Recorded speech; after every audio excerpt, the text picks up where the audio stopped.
My name is Mika. I've just come back to Joburg after spending half a year in England.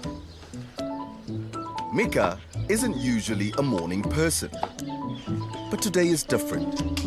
He's heading to one of his favorite places.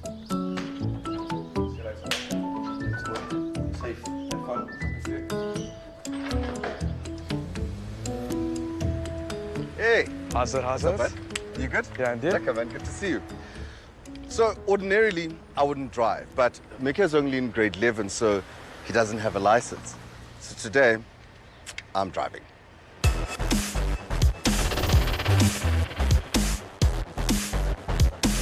Have you driven one of these? Today's my day. You reckon you can clap it around 𝗧𝗵𝗶𝘀? Yeah, easy. We're gonna do it. Nice. But of course, here, age doesn't matter.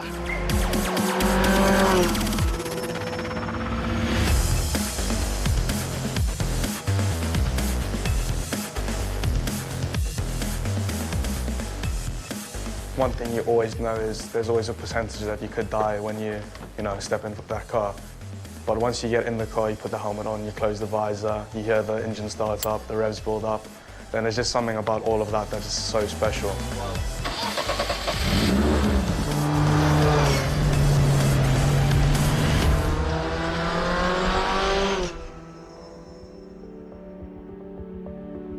Mika Abrahams began racing at what might seem like the tender age of 10 years old. But in the racing world, it's considered quite late, making his achievements even more remarkable. To me, he is a kind, loving, generous soul. That's who I see first before I see a racing driver. I remember Mika as being this very competitive person. Everything he needed to do, he had to be the best. Mika went for one lap around Vereniging. He came out and he said, "This is what I want to do." And so, Mika's racing journey started with mom, Denise, and dad, Farouk Abrahams, traveling all over the country with their 10-year-old son. I never used to like F1. I hated cars. I didn't want anything to do with them. And I went out on track and I immediately knew this was for me. Like, you felt the speed, you felt the adrenaline, and I was like, yes, yes, please, give me more. And then I went out, I got out of the car, told my dad, this is what I want to do. Yeah. And then he got me a card for my birthday, and that's how we got into karts. Mika excelled on the local karting tracks, but wasn't able to escape the many risks drivers face. In his first year of driving, he had a very bad crash. He got flung out of his kart, and they had to stop the race for 20 minutes. They had to put on one of those red, right? Because of the fact that he was out of his kart, they had to secure his neck. Yes. We went to the hospital, and there's Mika lying, and we say to Mika, "Boy, if you want to stop racing now, you're most welcome to do so." He says, "I cannot stop. If you are asking me to do that, then you are not my parents." I mean, this boy just got flung out of the cart. Yes. Flung, like a rag doll. It was a very scary moment. Yeah. Because my mom never likes watching me race. She's like... Freaks out. Freaks out. Yeah, that's the perfect word for it. So I was like kind of scared, like, oh, please don't like cut my racing. They also felt like that's motivating for them to help me achieve my dream. After years of karting, Mika's dream remained reaching Formula One, the pinnacle of motor racing. The next step was a move abroad and what's known as Formula 4. It is the pathway to Formula One. The FIA has F4, F3, F2, F1. It's very, very simple. That's the ladder. But I wish it was that simple to actually put into practice. Vic Maharaj, Sporting and Services Manager at Motorsport SA, understands the many challenges our racers face trying to reach the top of their sport. You can't race F4 in South Africa. We don't have an F4 category currently.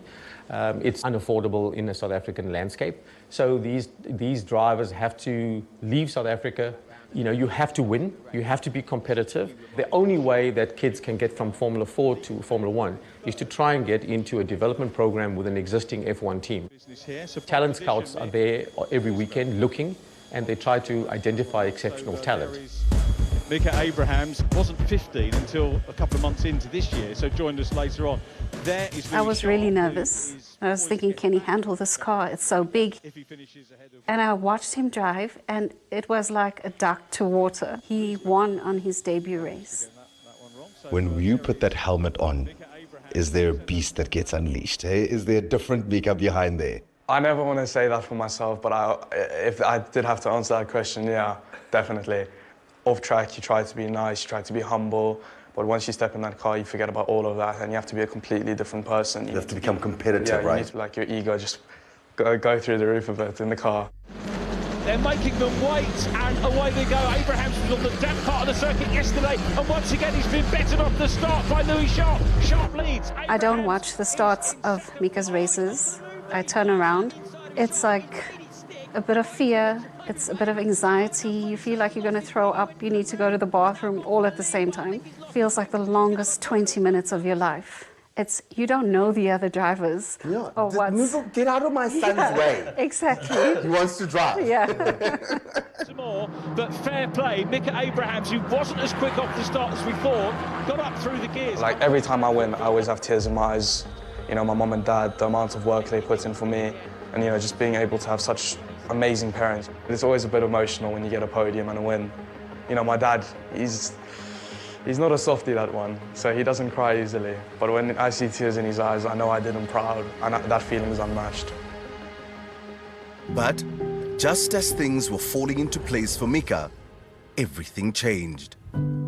Despite being a top contender for the British F4 title this year, he quit the season and returned home after a dispute with the team. Being a second year in British Formula 4, you expect to come back and win the championship, you know, being with one of the top teams. You know, things didn't go to plan, we didn't see eye to eye, and I think that was the hard step, to take a step down from British F4 and stop this year and start preparing for next year. The plan now is to take another step up, closer to F1. Even during his break, Mika cannot afford to slack off. But this isn't your average training. This is for a racing driver. I'm going to make it to F1, and that keeps me motivated. I know my dream, my goal, and I really want to achieve that badly. So I put the hours in the gym, on the sim, and I don't look at anything else. And I don't think of any plan Bs, I just think of plan A.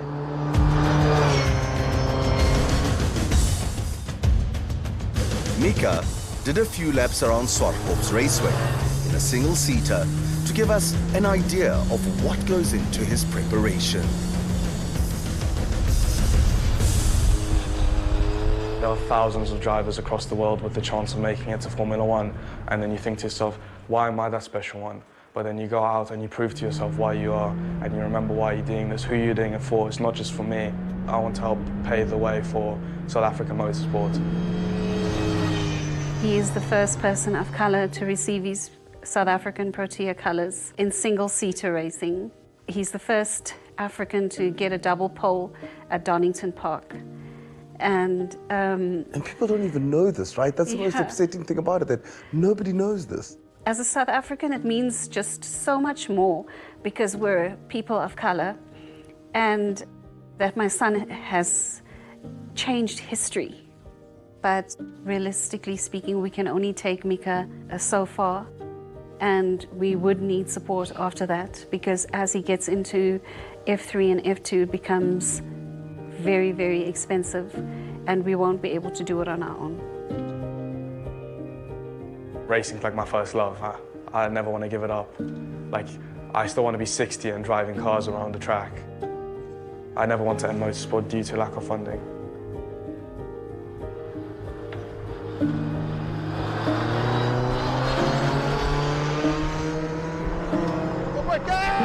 Having spent the last 2 days with Mika and his family has been nothing short of inspiring, and it just goes to show that if you love what you do and you do it with passion, anything is possible. I mean, from Morningside, to the edge of F1. Come on.